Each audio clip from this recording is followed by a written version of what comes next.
මේ වීඩියෝ එකේදී හීම් මෙටබොලිසම් ඒ කියන්නේ හීම් හැදෙන විදිහයි ඒ කැඩෙන විදිහයි දෙකමයි ඒ කැටබොලිසම් එකේම එක්ස්ටෙන්ෂන් එකක් විදිහට එන්න පුළුවන් ජෝන්ඩිස්යි ගැන කතා කරනවා. ඒ කියන්නේ මේ දෙක දෙකක් ඒ කියන්නේ තැන් දෙකක තියෙන්නේ අපේ මොඩියුල් දෙකේ උනාට ඒ දෙක කනෙක්ට් කරලා තමයි මේ කරන්න යන්නේ.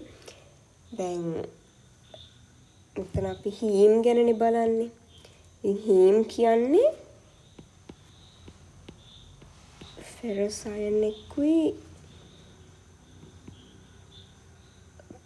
පෝෆයිරින් රින් එක්කුයි. පෝෆයිරින් කියලා සයික්ලික් සයිකලයක් වගේ ස්ට්‍රක්චර් එකක් තියෙනවා. මේ යට තියෙන රූපේ තියෙන්නේ ඒ හිමොග්ලොබින් වල පෝෆයිරින් රින් එකයි අයනුයි අයන් ඇටම් එකයි අයන් ෆෙරස් අයන් එකයි. ඉතින් දැන් මෙතන ෆෙරස් ඉතින් කොහොමත් එන්නේ යන්නේ අයන් පූල් එකකින්. ඇගේ අයන් පූල් එකක් තියෙනවා. ඕක අයන් පූල් එකයි ඉන්ටේක් එකකින්. ඉන්ටේක් එකකින් එනවා නැත්නම් අයන් පූල් එකේ තියෙන ටිකම එනවා. ඊට පස්සේ පාවිච්චිලා ඉවර වෙච්ච ටික අයන් පූල් එකට යනවා. සමහර ඒවා ඉතින් අර ඉන්ටෙස්ටයින් එකේදී ෆීසිස් වලින් ලොස්ටුත් වෙනවා. හැබැයි මේක රීසයිකල් වෙවි තියෙන්නේ ඇගේ. දැන් පෝෆයිරින් රින් කෙනෙක් එහෙම නෙවෙයි. ඒක හදන්නත් ඕන කඩන්නත් ඕන. ඒක ඇගේ තියන් ඉන්න බෑ. හීම් ගෲප් එක ඇතුලේ තිබ්බට නිකන් තියන් ඉන්න බෑ. එතකොට මේ පෝෆයිරින් හැදෙන විදිහයි කැඩෙන විදිහයි තමයි බලන්නේ. ඊට කලින් හීම් කියන මේ ගෲප් එක කියන්නේ මේ පෝෆයිරින් ප්ලස් ෆෙරස් අයන් ගෲප් එක තියෙන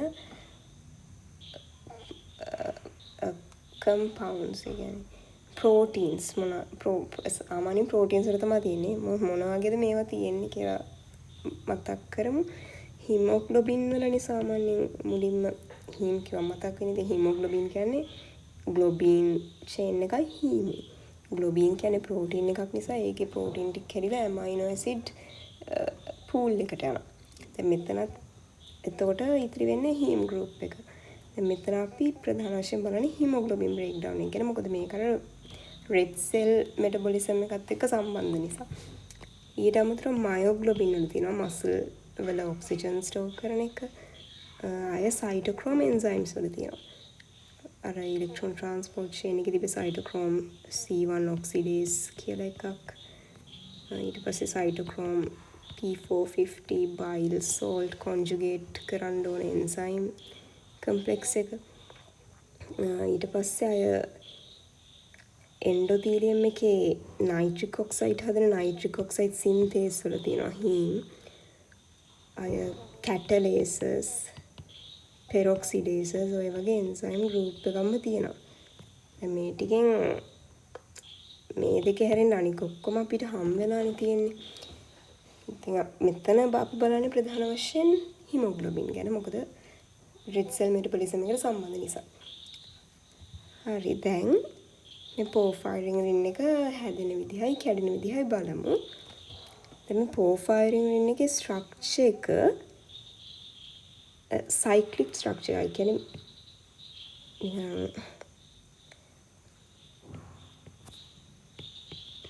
පෝෆයිරින් රින් එක අර රින්ග්ස් 4ක් තියෙනවා මේ වගේ. ඒ 4 සම්බන්ධ වෙනවා එකට මෙතිනයිල් බ්‍රිජස් වලින්. මෙතිනයිල් බ්‍රිජස් වලින් ඒ කියන්නේ මෙහෙම CH group එකක් ඔය වගේ බ්‍රිජ් එකකින් සම්බන්ධ වෙනවා. එතකොට දැන් මේ පෝෆයිරින් හැදෙන්න නම් මේ එක රින් එකක් හදාගෙන ඉන්න එපා. ඊට පස්සේ තමයි මේ බ්‍රිජස් ඇඩ් කරන්නේ. මේ එක රින් එකක් හදාගෙන ඒ වගේ රින්ග්ස් 4ක් හදලා ඊට පස්සේ බ්‍රිජස් ඇඩ් කරලා මේක එකතු කරනවා. එතකොට දැන් මේක නිකම්ම පෝෆයිරින් රින් එක. මේකේ මේ තැන් වලට තව ගෲප්ස් වලට ඇඩ් වෙන්න පුළුවන්. එක ගෲප්ස් ඒ කියන්නේ ඇසිටයිල්, වයිනයිල්, මෙතිල් ගෲප්ස් ඔය වගේ එක කෙමිකල් ගෲප්ස් ඇඩ් වෙන්න පුළුවන්. එතකොට දැන් මෙතන අපි හිමෝග්ලොබින්, මයොග්ලොබින්, සයිටෝක්‍රෝම් ඔය වගේ ගොඩාක් ප්‍රෝටීන්ස්, එන්සයිම්ස් ගැන කතා කරන්නේ. ඒ වගේ තියෙන මේ පෝෆයිරින් රින් එක වෙනස් වෙන්නේ මේ බැඳලා තියෙන ගෲප්ස් අනුව. ඉතුරු ටික එකයි ඉතින්. දැන් හිමෝග්ලොබින් වල තියෙන පෝෆයිරින් රින් එකට කියන්නේ ප්‍රොටෝපෝෆයිරින් රින් එකක් කියලා. ඒකට බැඳලා තියෙන ගෲප්ස් වෙනයි. මයොග්ලොබින් එකට බැඳලා තියෙන ගෲප්ස් වෙනයි. ඒ පෝෆයිරින් රින් එකට තව නමක් කියනවා ඇති. එහෙම.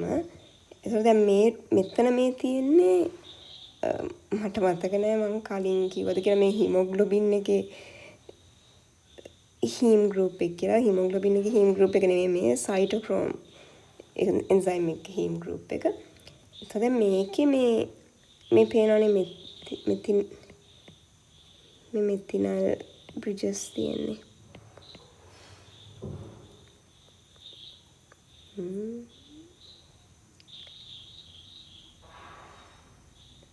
මෙතන දෙන්න ඕනේ. මේ කොහොමරි මේ මෙතිනල් බ්‍රිජස්. එතකොට මේ මැදින් තියෙන්නේ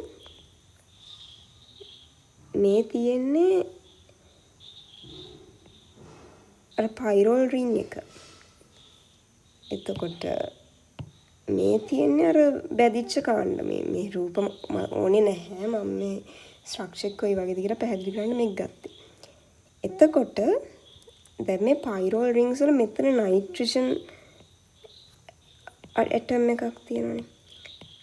ඒ නයිට්‍රජන් ඇටම් එකට තමයි මේ ෆෙරස් එක බැඳෙන්නේ මැදින්. මැදින් තියෙනවා ෆෙරස් අයන් එක.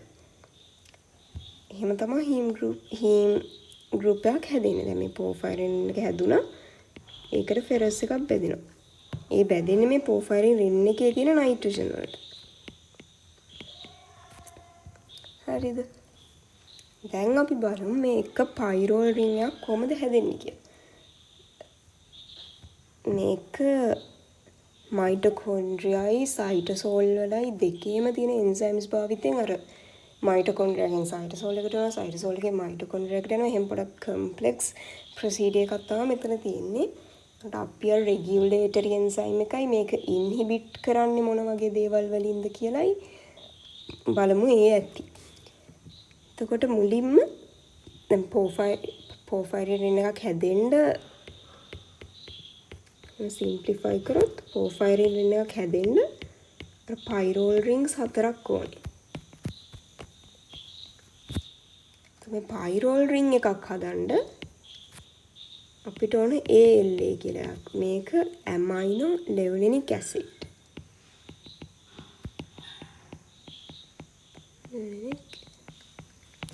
ලෙවලිනික් ඇසිඩ් ස්පෙලිංස් හරිද මන් දන්නේ නැහැ. ඇමයිනෝ ලෙවලිනික් ඇසිඩ් කියන්නේ මේක. ඕක හදන්නේ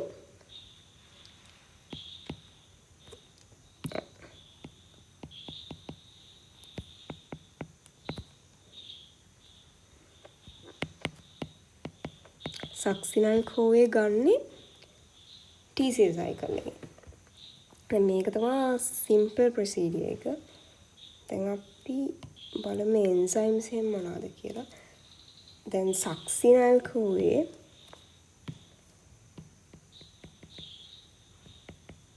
එක ග්ලයිසින් කියන ඇමයිනෝ ඇසිඩ් එක. මේක non essential ඇමයිනෝ ඇසිඩ් එකක්. ඒක ගොඩක් රියැක්ෂන්ස් වලට ඕන නිසා non essential ඇමයිනෝ ඇසිඩ් එකක්. එතකොට මේ සක්සිනල් කෝවේ ගන්නේ TCA සයිකල් එකේනේ. TCA සයිකල් එක වෙන්නේ මයිටොකොන්ඩ්‍රියා එකේනේ. ඒ හින්දා මේ ස්ටෙප් එක මයිටොකොන්ඩ්‍රියා එක ඇතුලේ තමයි වෙන්නේ. මේකේ අන්තිමේට ALA හැදෙනවා.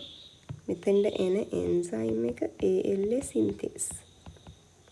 මේක තමයි රෙගියුලේටරි ස්ටෙප් එක. හරිද? මේක තමයි පළවෙනි ස්ටෙප් එක. ඒ පළවෙනි ස්ටෙප් එක තමයි රෙගියුලේටරි ස්ටෙප් එක. හරිද? එතකොට මේ ALA සින්තේස් කියන එක තමයි රෙගියුලේටරි එන්සයිම් එක. මේකේ අයිසෝෆෝම්ස් දෙකක් තියෙනවා. ALA සින්තේස් 1, ALA සින්තේස් 2. මේ ALA සින්තේස් 1 කියන එක තියෙන්නේ ඕන සෙල් එකක තියෙනවා. ඒ කියන්නේ මේ සයිටෝක්‍රෝම්ස් nitric oxide synthase ඔය වගේ heme containing enzymes හදන්න ඕන cells ඕන එකක තියෙනවා. හැබැයි මේ ALS2 කියන එක තියෙන්නේ bone marrow එකේ. මොකද bone marrow එකේ තමයි red blood cells හැදෙන්නේ. red blood cells හදන්න heme ඕන. ඒ කියන්නේ hemoglobin හැදෙන්නේ ALS2 භාවිතයෙන්. හරිද? So දැන් මේ isoforms දෙක මත ක්‍රියා කරන එක. මේවා regulatory enzyme එකනේ මේක. ඒකේ regulation එකට බලපාන දේවල් වෙනස් මේ isoenzymes දෙකට. දැන් මේ ALS1 කියන එක inhibit වෙනවා heme වලිනුයි hematin වලිනුයි. මේක inhibit වෙනවා iron වලින්. ඒ කියන්නේ ferritin iron storage form එක. ඒක වෙන්නේ දැන් AL එක මෙහෙම ගිහිල්ලා අන්තිමේට හැදෙන්නේ ඉතින් heme නේ. ඉතින් මේ heme directly ALS1 මත ක්‍රියා කරලා inhibit කරනවා feedback inhibition. එතකොට දැන් heme ගොඩක් වැඩි වුණාම දැන් heme වල තියෙන්නේ Fe2 නේ. ඕක oxidize වෙන Fe3 වලට. එතකොට මේ heme වර්ගේ තියෙන්නේ Fe3 එකක්. එතකොට ඒකට heme කියලා නෙමෙයි කියන්නේ. ඒකට hematin කියලා තමයි කියන්නේ. porphyrin ring එකයි ferric එක. ඒ hematin වලිනුත් මේක inhibit වෙනවා. මොකද ඒ කියන්නේ heme ගොඩක් හැදිලා කියන එක. ඒකත් අර feedback inhibition එකක් වගේ තමයි. හැබැයි excessive amounts වලින් හැදිලා. එතකොට දැන් මේ ALS2 එක කෙලින්ම iron stores වලින් inhibit කරනවානේ. මොකද ඒක iron stores මදි නම් hemoglobin හදලා වැඩක් නැහැනේ. iron ඕනේ hemoglobin හදන්න. එතකොට අපරාධේ නිසා කියන්නේ මෙහෙමයි glycine සක්සනංකෝවේ වේස් කරන්න ඕනේ නැති නිසා ඒක inhibit වෙනවා කෙලිම iron stores වලින්. හරිද? එතන වෙන්නේ ඒක මෙතන දැන් තව වෙනවා. ඉතින් gene expression එක repress කරනවා, induce කරනවා. ඒව තමයි මේ වගේ වෙන්නේ. ඉතින් heme ගිහිල්ලා ALS1 gene expression එක repress කරනවා. එතකොට ALS1 හැදෙනවා අඩුයි. එතකොට ALA හැදෙනවා අඩුයි. මොකද enzyme එක නැහැනේ. එහෙම. එතකොට දැන් මේක තමයි regulated step එක. එහෙනම් ඒකේ වෙන දේ මතක තියාගන්න ඕනේ. ඊට පස්සේ ස්ටෙප් එකෙත් වැදගත්කමක් තියෙනවා. ඊට පස්සේ ස්ටෙප් එකේ මේක porphobilinogen වෙනවා. ඒක කරන්නේ ALA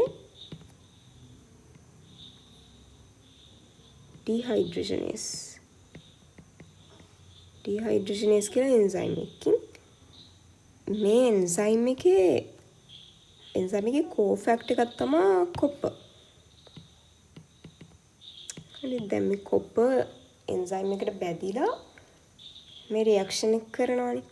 එතකොට මේක inhibit කරනවා lead වලින්. මොකද lead කියන්නේ divalent cation එකක් නේ. ඒකන copper එක comparison එකකුත් තියෙනවා. අය තව mechanisms වලින් lead වලින් මේ enzyme එක inhibit කරන්න පුළුවන්. ඒක තමයි second step එකේ මතක තියාගන්න ඕනේ. හරිද? ඊට අමතරව මේ second step එක වෙන්නේ cytosol එකේ. මයිටොකොන්ඩ්‍රියා එකෙන් cytosol එකට එනවා. දැන් ආයේ තව ටිකකින් ඕක ආපහු යනවා මයිටොකොන්ඩ්‍රියා එකට. එහෙමයි මේකේ reactions වෙන්නේ. එක තැනකින් තව තැනකට ඇවිල්ලා නවතින්නේ නැහැ. තනෝනේ නැහැ.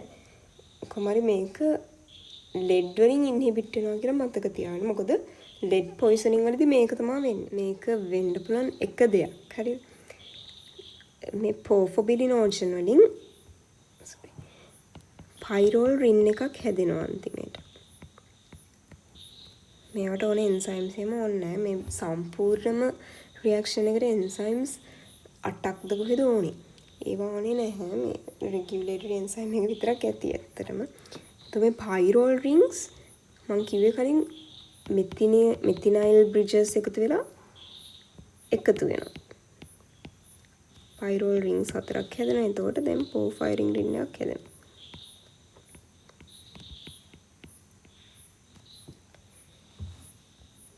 දැන් මේ හැදිලා තියෙන porphyrin ring එක මේ රියැක්ෂන් එක වෙන්නේ සයිටෝසෝල් එකේද මයිටොකොන්ඩ්‍රියා එකේද කියලා මම දන්නේ නැහැ.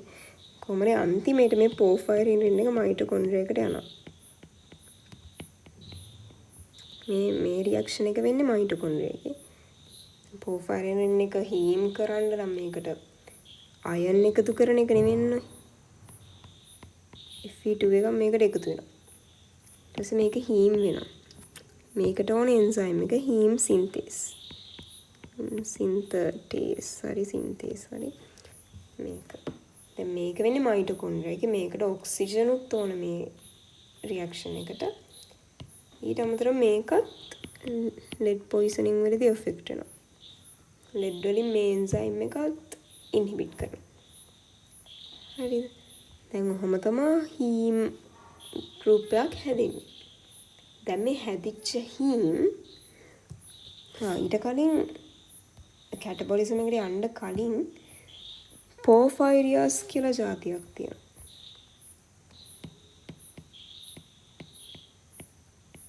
මේවා එක වර්ග තියෙනවා.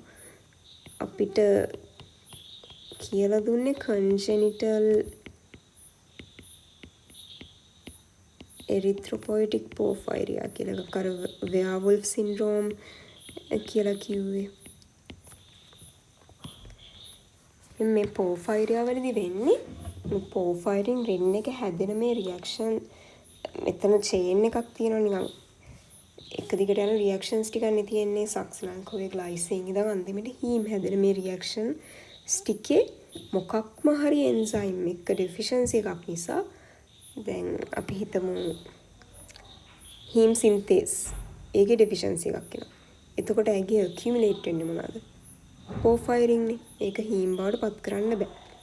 તો පෝෆයිරින් ඇකියුමුලේට් වෙනවා.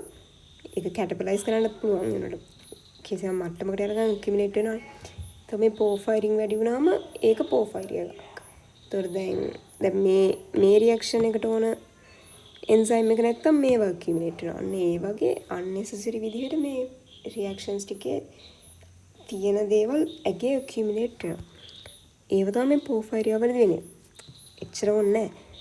පෝෆයිරියා කියන්නේ පෝෆයිරින් මෙටබොලිසම් වලට ඕනේ එන්සයිම්ස් වල ඩෙෆිෂන්සි එකක් වෙන නිසා එන කන්ඩිෂන් එක. ගොඩාක් තියෙනවා නිකන් පෝෆයිරියාස් වර්ග ගොඩක් තියෙනවා. මේක කන්ජෙනිටල් එරිත්‍රොපොයිසිස් එක සම්බන්ධ පෝෆයිරියා එකක්. ඒ කියන්නේ හිමොග්ලොබින් හදන්න ගිහින් මම හිතන්නේ ALS1 එකේ ALS2 එකේ ප්‍රශ්නයක් නිසා ඕනේ නැහැ. මොකද එරිත්‍රොපොයිටික් නේ බෝන් මැරෝ එකේ තමයි එරිත්‍රොපොයිසිස් වෙන්නේ. ඉතින් මේ එන්සයිම් එකේ ප්‍රශ්නයක් නිසා හරි ඊට පස්සේ එන එන්සයිම් එකක් නිසා දන්නේ නැහැ. මේ බෝන් මැරෝ එකේ තියෙන පාත්වයකට ඕන වෙන එන්සයිම් එක ප්‍රශ්නයක් නිසා තමයි මේකෙන්නේ. ඒතකොට මේ වගේ අර ෆීචර් එකක් තමයි නිකන් දිලිහෙන ස්කින් එකක් එනවා. අර දිය බිබිලි කියන්නේ බ්ලිස්ටර්ස්. ඔය බ්ලිස්ටර්ස් හරි ෂයිනි ස්කින් එකක් වගේ එනවා නිකන් ඇඟ දිලිහෙනවා වගේ පේනවා. මොකද මේ සමහර ඒවා දැන් මේකේ මේ අතරමැදි රියැක්ෂන්ස් වල හැදෙන බයි ප්‍රොඩක්ට්ස් වල අර ෆොටෝ සෙන්සිටිවිටි එක වැඩි.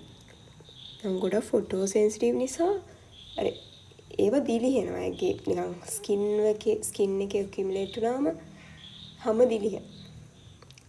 ඒ හින්දා මේ නිකන් ෂයිනි ස්කින් එකක් වගේ එන්නේ වගේ. එච්චර ඕනෙත් නැති වෙයි. දැන් එච්චරයි ඇනබොලිසම් එක ගැන. දැන් කැටබොලිසම් ගැන බලමු.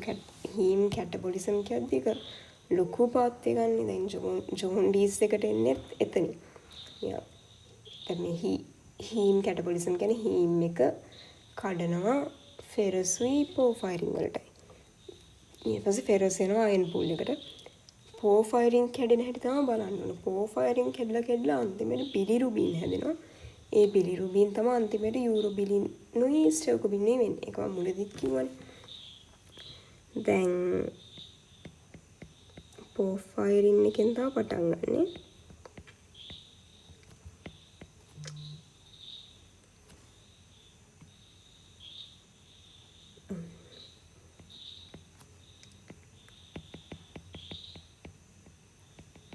මේක බිලිවර්ඩීන් කියලා එකට පොඩ්ඩක්. බිලිවර්ඩීන් කියන්නේ කොළ පාට සබ්ස්ටන්ස් එකක්. බිලිවර්ඩීන් කියලා සබ්ස්ටන්ස් එකකට කැඩෙනවා. මේකට ඕන එන්සයිම් එක තමයි මයික්‍රෝසෝමල් හීම ඔක්සිජනේස් කම්ප්ලෙක්ස් එක. ඊට පස්සේ මේ බිලිවර්ඩීන් බිලිරුබින් වලට කැඩෙනවා. මේකට ඕන හීම් රිඩක්ටේස් මට මතක නැහැ. හීම් රිඩක්ටේස් නෙවෙයි බිලිවර්ඩින් රිඩක්ටේස්. බිලිවර්ඩින් තමයි රිඩියුස් වෙන්නේ. එතකොට මේ රියැක්ෂන්ස් වලට NADPH ඕනේ.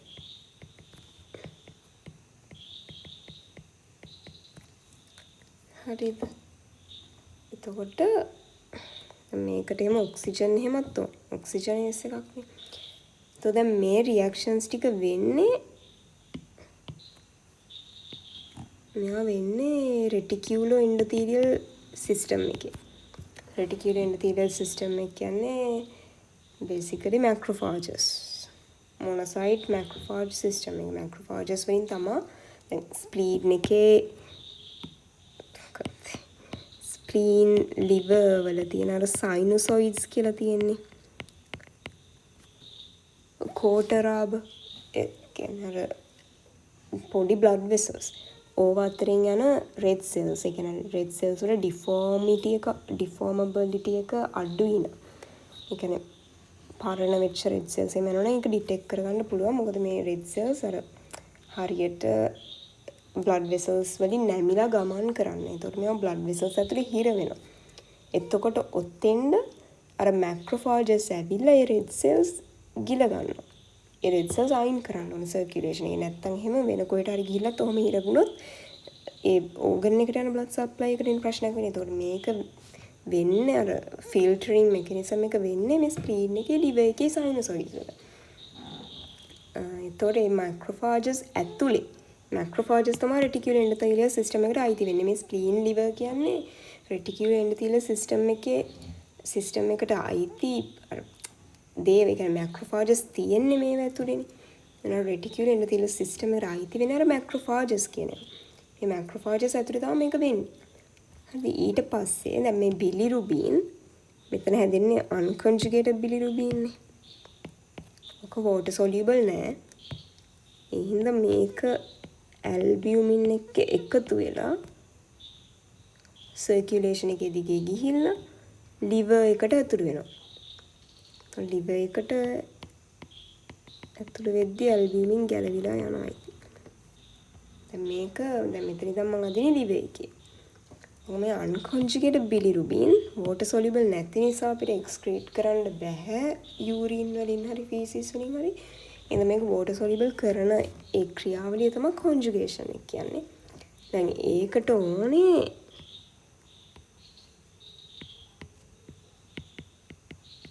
glucuronil කියලා කාණ්ඩ. දැන් මෙන්න මේ කාණ්ඩේ unconjugated bilirubin වලට add කරන එක තමයි වෙන්නේ. එතකොට එනවා monoglucuronil bilirubin කියලා එකක්. ඊට පස්සේ ඒකට ආයෙත් අර group එක add කරොත් එනවා diglucuronil.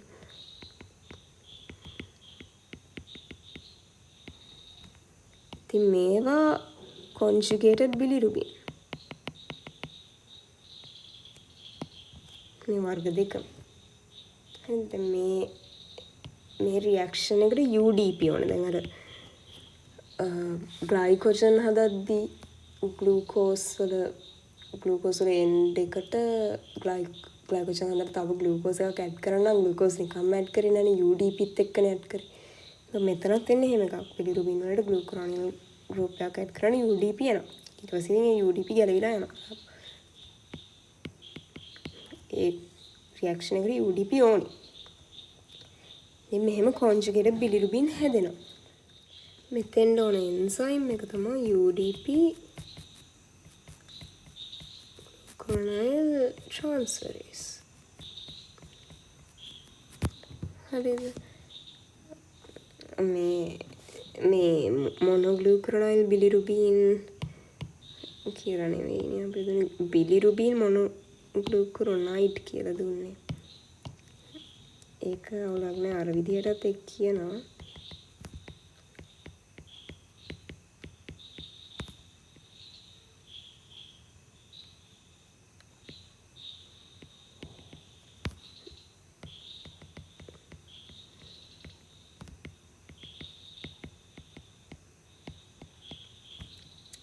මේව තමයි කොන්ජුගේටඩ් බිලිරුබින් කියන්නේ.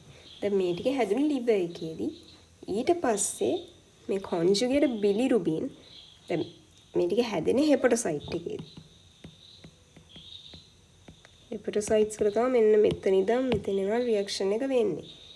ඊට පස්සේ දැන් හෙපටොසයිට්ස් වල ඉඳන් බයිල් වලට යන්න නම් බයිල් කැනලිකියුලයි වලට මේ ටික යන්න ඕනනේ.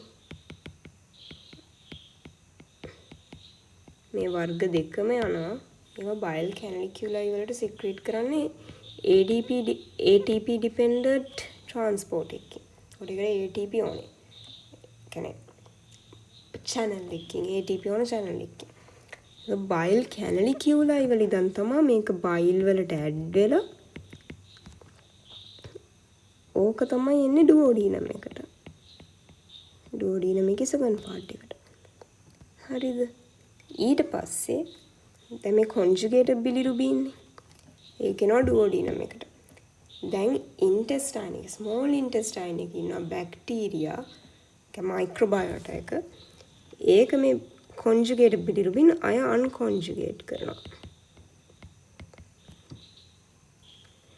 ඕක කරන්නේ මයික්‍රොබයෝටා එකෙන් බැක්ටීරියාස් වල හැදෙන එන්සයිම්ස් වලින් තමයි මේක කරන්නේ. ඒතකොට මේක ආයෙත් අන්කොන්ජුගේටඩ් බිලිරුබින් බවටම පත් වෙනවා. නිකන් බිලිරුබින්. හැබැයි දැන් මේක නෙමෙයි එක්ස්ක්‍රීට් කරන්නේ. මේක තවදුරටත් අර මයික්‍රොබයෝටා මගින් යූරෝබිලිනෝජන් විදිහටයි ස්ටර්කොබිලිනෝජන් විදිහටයි හදනවා. මේ දෙකම එකම වර්ග කම්පවුන්ඩ්ස් දෙකක්. යූරෝබිලිනෝජන් යන්නේ යූරින් එක, ස්ටර්කොබිලිනෝජන් යන්නේ ෆීසිස් එක. ඊට පස්සේ මේක ඔටෝ ඔක්සිඩේෂන් එකට ලක් වෙනවා ස්ටර්කොබිලින් බවට. හරිද? දැන් මේ යූරෝබිලිනෝජන් වලින් සමහරක් දැන් යූරෝබිලිනෝජන් පස්සේ ස්ටර්කොබිලිනෝජන් බවට කන්වර්ට් වෙලා ෆීසිස් එකම යන්න පුළුවන්. මේ යූරෝබිලිනෝජන් වලින් ගොඩක් අර ටර්මිනල් අයිලියම් එකේදී එන්ටරොහෙපටික් සර්කියුලේෂන් එකට, ඒ කියන්නේ පෝර්ටල් වේන් එකට අය ඔබ්සර්ව් වෙනවා. යූරෝබිලිනෝජන් වලින් ගොඩක්. ඊට පස්සේ මේ යූරෝබිලිනෝජන් එක මේ එන්ටරොහෙපටික් සර්කියුලේෂන් එක හරහා liver එකට ගිහින් ඊට පස්සේ ඇඟ පුරාම යනවානේ. කිඩ්නීස් වලට ඇවිල්ලා කිඩ්නීස් වලින් තමයි යූරෝබිලින් විදිහට යූරින් එක එක්ස්ක්‍රීට් වෙන්නේ. ඕක තමයි බිලිරුබින් කොන්ජුගේෂන් එකේ ඉඳන් එක්ස්ක්‍රීෂන් එකට යනකම් පාත් එක. මම ජෝන්ඩිස් කෙනෙක් කියලා දෙන්නේ මේ ඩයග්‍රෑම් එක ගන්න. මේක මම ලිපින් කොට් එකෙන් ගත්තේ. දැන් මේකේ අර මම කියපු ටික තියෙනවා මේ. අර ලෙඩ් වලින් ඉන්හිබිට් කරන ස්ටෙප්ස් ටික. දැන් මේ ස්ටෙප්ස් ටික එහෙම ඕනේ නැහැ. හරි ඒව තමයි මෙතන මේ තියෙන මේ ප්‍රොටෝපෝෆයරින් ඒ වගේ ඒවා ෆොටෝසෙන්සිටිව් සබ්ස්ටැන්සස්. ඒවා ඇකියුමුලේට් වුනම තමයි ෂයිනි ග්ලිස්නින් ස්කින් එකක් එහෙම නේ බ්ලිස්ටර්ස් එක්ක. එතකොට මේ තියෙන්නේ අර කන්ජන්ටල් එරිත්‍රොපොයිටික් පෝෆයිරියා එහෙම පෝෆයිරියාස් එනවා. ඊට පස්සේ ALA සින්තේස් 1 2 කියලා එන්සයිම්ස් වර්ග දෙකක් තියෙනවා. එහෙම කියපු ටික තමයි මෙතන තියෙන්නේ. ඊට පස්සේ දැන් ජෝන්ඩිස් ගැන ගත්තොත් ජෝන්ඩිස් වර්ග 3ක් ගැන අපිට කියලා දුන්නානේ. ප්‍රී හෙපටික්, පෝස්ට් හෙපටික්, හෙපටික් කියලා. ඊට අමතරව මේ නියෝනේටල් ජෝන්ඩිස් කියලා එකකුත් තියෙනවා. ඒකත් අර හෙපටික් ජෝන්ඩිස් එකක් වගේම තමයි. මොකද ඒකේ ප්‍රීටර්ම් හරි ප්‍රීටර්ම් බේබීස් වගේ තමයි වැඩියෙන් එන්නේ. මොකද ප්‍රීටර්ම් බේබීස් වගේ liver එක immature. ඒතකොට conjugation ක්‍රියාවලිය හරියට වෙන්නේ නැහැ. ටර්ම් බේබීස් වගේත් ඒක වෙන්න පුළුවන්. මොකද red cell destruction එකත් වැඩි යාලගේ. ඒ හින්දා conjugation ක්‍රියාවලිය හරියට වෙන්නේ නැහැ. ඒ නිසා unconjugated bilirubin accumulate වෙනවා. ඒතකොට jaundice වෙනවා. ඒ neonatal jaundice කියන්නේ hepatic jaundice වර්ගයම තමයි. දැන් අපි බලමු මේ pre-hepatic post-hepatic hepatic කියන jaundice වර්ග ගැන. දැන් jaundice කියන්නේ bilirubin accumulation එක ගන්න මොකක් හරි විදිහක conjugated හරි unconjugated. දැන් මේවා bile pigments නේ අර bile වල පාට දෙන්නේ මේ වගේ. දැන් bilirubin කහ පාට. biliverdin accumulate වුණොත් කොළ පාටක් එන්නේ. දැන් stercobilin කියන්නේ brown pigment එක. urobilin කියන්නේ yellow pigment එක. මේ තියෙන්නේ. ඒතර ඒවා pigments. ඒතර මේවා accumulate වුණාම අර හැමයි skin එකේ mucous membranes වලයි නිකන් පාට දේසින් වෙනස් වෙන්න පුළුවන් තැන්වල පාට වෙනස් වෙනවා. කහ පාට වෙනවා. එතකොට දැන් pre-hepatic jaundice කිව්වොත් liver එකට එන්න කලින් දැන් මම කලින් කියලා දුන්න mechanism එකේ liver එකට එන්න කලින් ඒ කියන්නේ unconjugated bilirubin හැදුනා porphyrin කැඩිලා ඊට පස්සේ unconjugated bilirubin albumin වලට බෙදුණා. ඔය ක්‍රියාවලිය තමයි liver එකට එන්න කලින් වෙන්නේ. ඊට පස්සේ මේ unconjugated bilirubin liver එකට එනවා albumin ගලවනවා facilitated diffusion එකකින් තමයි මේක එන්නේ liver ඇතුළට. ඊට පස්සේ තමයි conjugate වෙන්නේ. හරිද? දැන් මෙතන මේ තියෙනවා lysed erythrocytes කියන්නේ erythrocytes කැඩුනා hemoglobin ආවා ඒක හීම් බවට පත් වුණා biliverdin හැදුනා bilirubin තමයි හැදෙන්නේ. ඊට පස්සේ bilirubin හැදුනා. දැන් මෙතන මේ පස්සේ ක්‍රියාවලිය ටිකක් වෙනවා. හරිද? liver එකේ ප්‍රශ්නයක් නැහැ. හැබැයි pre-hepatic එකට උදාහරණයක් තමයි hemolytic anemia. hemolytic anemia කියන්නේ erythrocytosis එක මට කියන්න වෙනවා. red cells කැඩෙද්දී ඒක hemolytic anemia නේ. ඉතින් ඒක මේ pre-hepatic jaundice එකට උදාහරණයක්. එතකොට දැන් එන්නෙම unconjugated bilirubin ප්‍රමාණය වැඩි වෙනවා. liver එකෙන් ඉක්මනට ඒවා conjugate කරගෙන යනවා. හැබැයි liver එකට කරන්න පුළුවන් මට්ටමක් තියෙනනේ. මේ මට්ටම පැන්න ගමන් අර unconjugated bilirubin level accumulate වෙනවා. දැන් මේවා urine වලින් excrete වෙන්නේ නැහැ. මොකද albumin වලට බැඳලා තියෙනවා. urine වලින් filter වෙන්නේ නැහැ. ඒතකොට level තමයි unconjugated bilirubin වැඩි වෙන්නේ. serum unconjugated bilirubin වැඩි වෙනවා මෙතන. the conjugate bilirubin උත් පොඩ්ඩක් වැඩි වෙන්න පුළුවන් කියලා කියනවා. ඒක සැලකිය යුතු තරම් නැති නිසා ඒක සාමාන්‍යයෙන් කියන්නේ unconjugated bilirubin තමයි වැඩි වෙන්නේ. ඒ නිසා total bilirubin උත් වැඩි වෙනවා. serum total bilirubin. හරිද? දැන් hepatic එක ගමු. hepatic එකට හේතු ඉතින්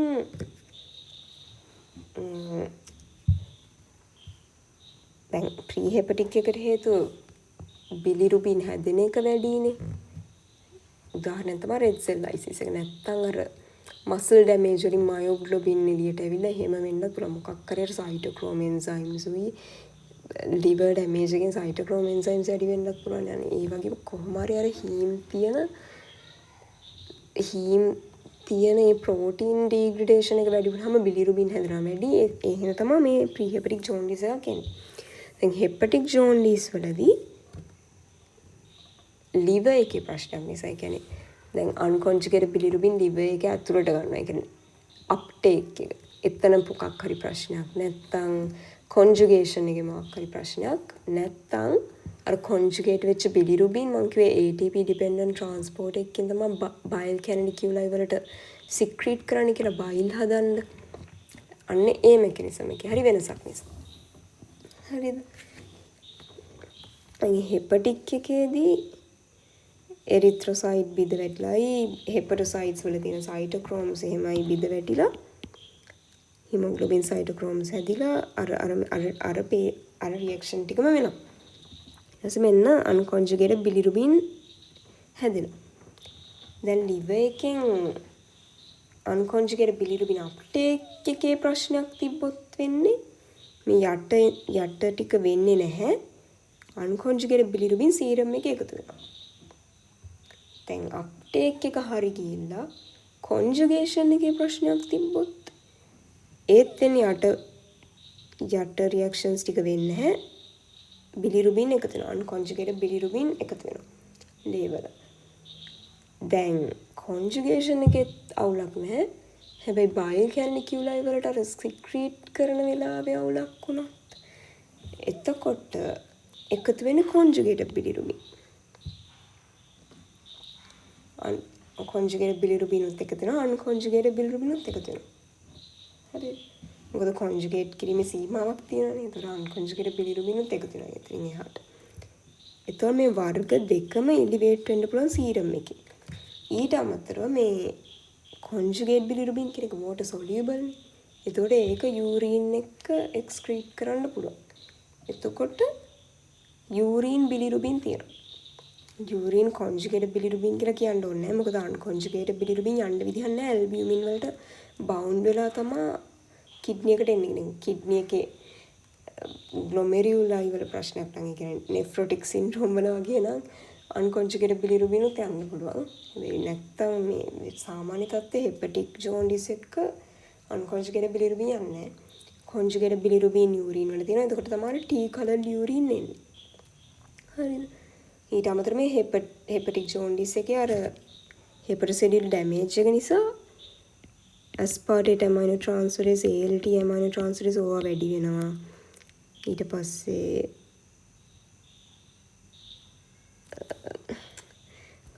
gamma glutamyl transpeptidase වැඩි වෙනවා. alkaline phosphatase වැඩි වෙනවා. මේවා gamma glutamyl transpeptidase උයි alkaline phosphatase උයි කියන්නේ අර bile canaliculi දෙපැත්තේ තියෙන cells වල කූප cells තියෙනවානේ. ඒවත් macrophages. liver එක ඇතුලේ තියෙන macrophages. ඕ වගේ හදන enzymes එකක් තමයි මේ GGTP ALP කියන්නේ. හරිද? එතකොට ඒවත් රිලීස් වෙන්න පුළුවන්. AST ALT කියන්නේ hepatocytes ඇතුලේ තියෙන enzymes. ඒවත් රිලීස් වෙනවා. එතකොට සීරම් වල මේ වගේ levels වැඩි වෙනවා.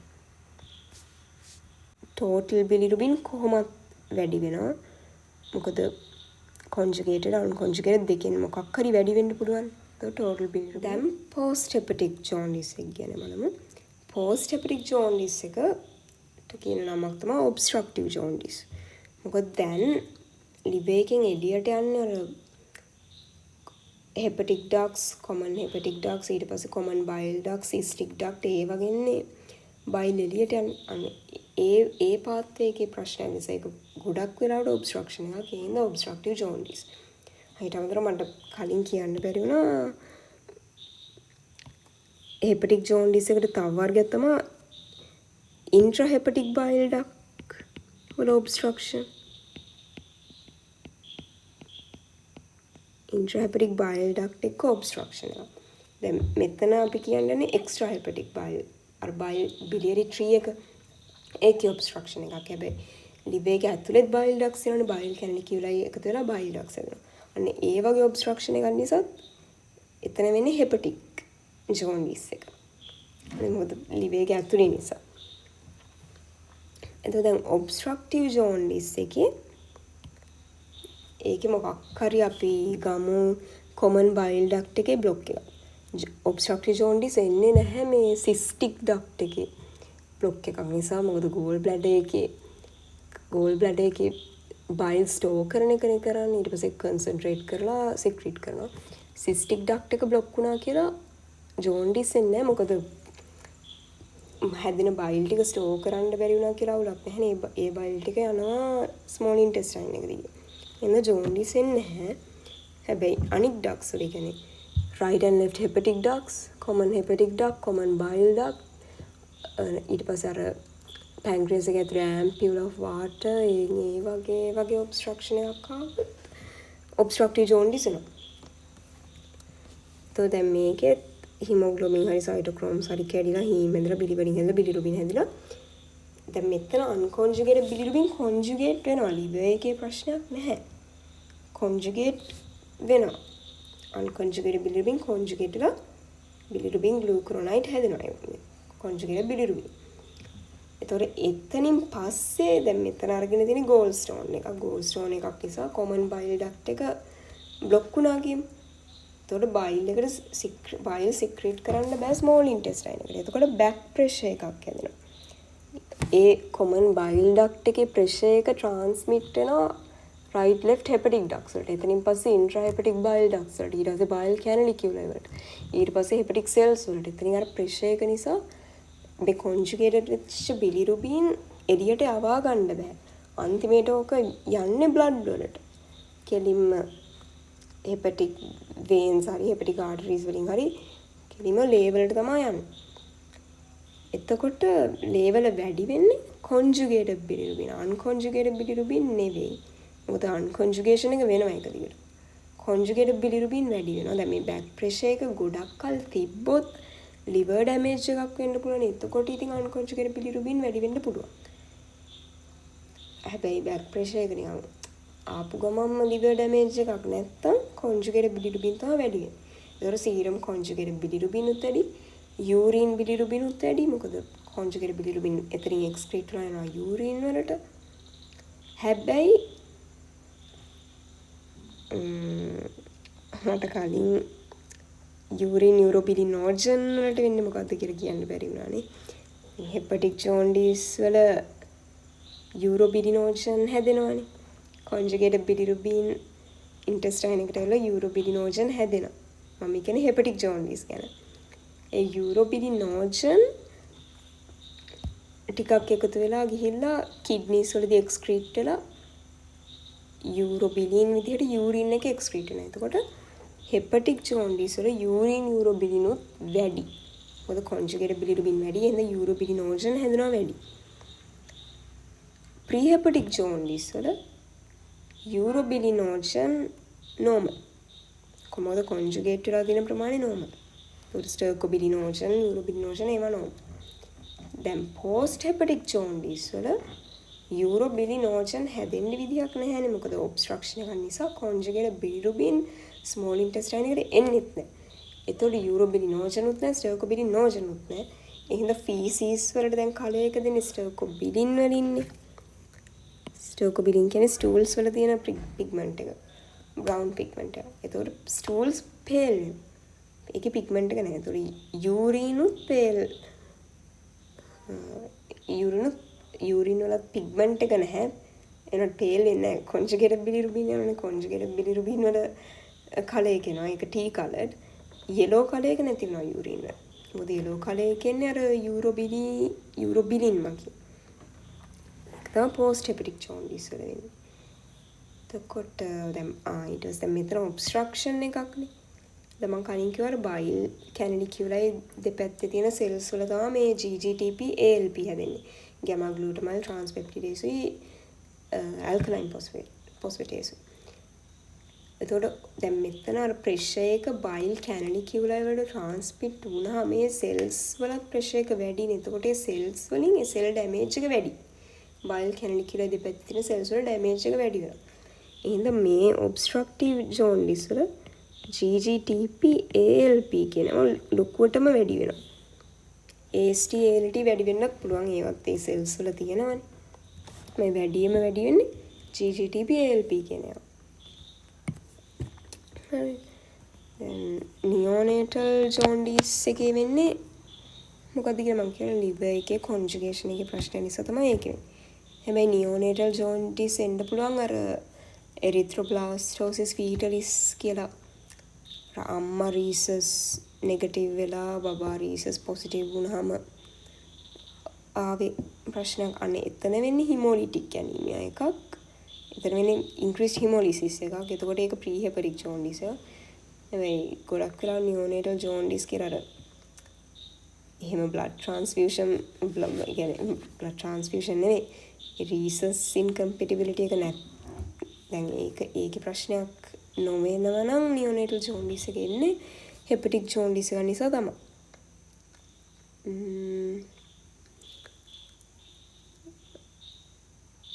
හිතන්නේ අය මේ හිමොලිටික් ජෝන්ඩිස් එක, ඒ කියන්නේ මෙතන හිමොලිටික් ජෝන්ඩිස් කියලා ගත්තේ ප්‍රීහෙපටික් ජෝන්ඩිස්නේ. ප්‍රීහෙපටික් ජෝන්ඩිස් එන්න පුළුවන් තව විදියක් තමයි මේ ඉන්එෆෙක්ටිව් එරිත්‍රොපොයිසිස්. එරිත්‍රොපොයිසිස් කියන්නේ රෙඩ් බ්ලඩ් සෙල්ස් හදන එක. එතකොට ඉන්එෆෙක්ටිව් නම් ඒ කියන්නේ මොකක් හරි රෙඩ් බ්ලඩ් සෙල්ස් හදන පාත් එකේ මොකක් හරි ප්‍රශ්නයක් නිසා හැදෙන රෙඩ් බ්ලඩ් සෙල්ස් හොඳ නැහැ. તો මොකක් හරි එන්සයිම් ඩෙෆිෂන්සි එකක් වගේ එහෙම එකක් හරි ගමු හැදෙන රෙඩ් සෙල්ස් වල අර ඩිෆෝමබිලිටි එක අඩුයි. එතකොට ඒවා එතකොට එතනත් එන්නේ හිමොලිටික් ඇනීමියා වගේ දෙයක් තමයි. ඒ රෙඩ් සෙල්ස් එක දිගට කැඩෙනවා. එතකොට අන්කොන්ජුගේටඩ් බිලිරුබින් ප්‍රමාණය වැඩි වෙනවා සීරම් එකේ. මම හිතන්නේ එච්චරයි ජෝන්ඩිස් එකේ ප්‍රධාන කරුණු ටික.